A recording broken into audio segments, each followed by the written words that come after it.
ICC टी20 team वरियतामा Nepal 1 स्थानमाथि उक्लिएको छ। अन्तर्राष्ट्रिय cricket council आईसीसीले October 13 सोमबार अपडेट गरेको वरियतामा नेपाल 1 स्थानमाथि उक्लिएको हो।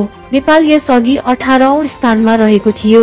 हाल 1 स्थान सुधार गर्दै नेपाल 17औं स्थानमा उक्लिएको छ।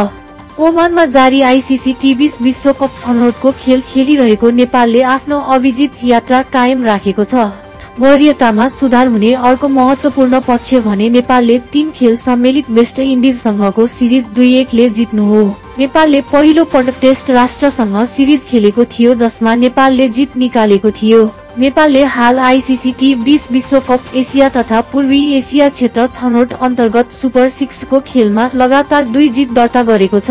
नेपालले सुपर 6 को पहिलो खेलमा यूएईलाई 1 रन र दोस्रो खेलमा कतारलाई 5 रनले हराएको हो। नेपालले हराएको यूएई 16औं स्थानमा तटस्थ रहेको छ। नेपालले हराएको अर्को राष्ट्र कतार 29औं स्थानमा रहेको छ। अब नेपालले छनौट चरणमा आईसीसी वरियतामा 64औं स्थानमा रहेको समोआ र 20औं स्थानमा रहेको ओमानसँग खेल्न बाँकी रहेको छ।